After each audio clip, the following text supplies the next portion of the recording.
香港作為國際航運中心，每日都有無數貨物從呢度運往世界各地。有一群默默耕耘嘅船務從業員，佢哋負責運輸、協調物流，係貿易往來中不可或缺嘅一環。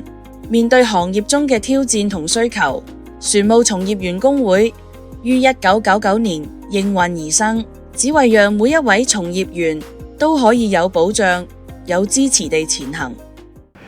船務從業員工會成立響1999年5月，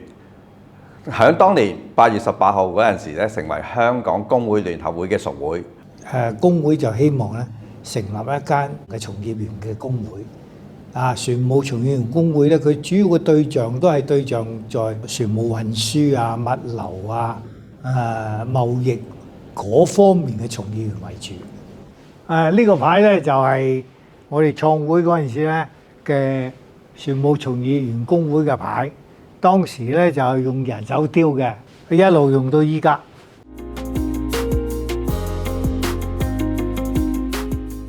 工會對會員權益嘅關注，始終同行業發展嘅脈搏同步。早喺2008年，全球金融海嘯席捲之際，航運物流業便受到影響，面臨訂單銳減、經營困難嘅嚴峻局面。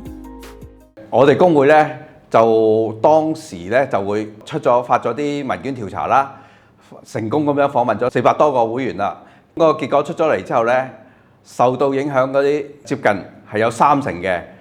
綜合問卷調查嘅結果，船務從業員工會提出多項建議，喺記者招待會發佈信息之後，將報告結果送予財政司司長，供司長制定新一份財政預算案時作為參考，並收到咗司長辦公室嘅回覆信。喺2017年，面對有企業大範圍裁員嘅情況，工會積極介入，協助員工爭取權益。喺2017年嗰時9月，總公司就開始業務調整啦。其中下面嘅附屬公司要大量裁減人員啦。工會收到消息之後就即刻聯絡佢哋嘅員工同埋佢哋公司嘅管理層。經過我哋工會嘅溝通，同公司裏邊達成個協議啦，就增加額外補償，同埋接受有受影響嘅員工轉職到其他集團裏邊其他公司去工作。就當時航運業嘅因為全球貿易嘅衝突加劇啦，航運界嘅開始轉用一啲嘅新科技，好似數位化啦、物聯網啦、大數據等嘅層出不窮嘅方法去解決呢個問題。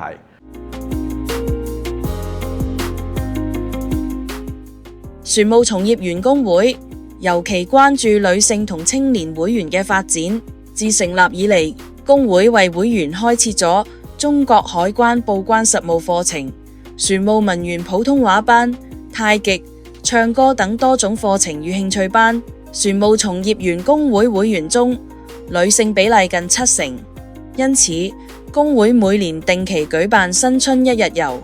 婦女節聚餐、國內交流團以及各類健康養生講座，都深受會員歡迎。通過豐富嘅活動與服務，工會持續聆聽女性會員嘅聲音，積極推動家庭友善政策，支持女性喺職場上發光發熱。咁我哋就積極參與咗青委舉辦嘅好多唔同嘅青年活動，譬如植樹啦，學織圍巾探訪獨居長者，跟住探訪老人院，仲有到內地貧困地區進行義教等等。受到國際嘅衝突啦、貿易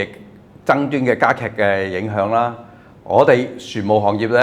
持續嘅萎縮啦，打工仔嗰邊嘅就業職位嘅自然流失啦為主啦，同埋嚴重影響年青人入行啦。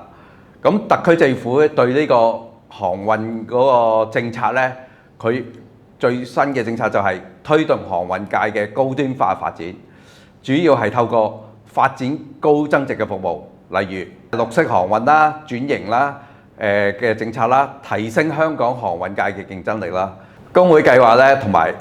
培訓機構合作，舉辦啲講座啊、培訓班，咁嘅措施，去提升會員裏邊嘅職場嘅技能啦，好似 AI 應用等啦嘅知識啦，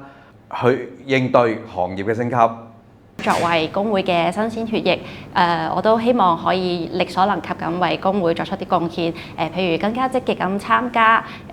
各種青年活動啦，跟住呼籲更加多青年投入到呢個行業，同埋我哋工會當中，跟住為工會注入新鮮嘅青年力量。加強培訓，加強多啲活動。船務從業員工會會務蒸蒸日上，再創輝煌，耶！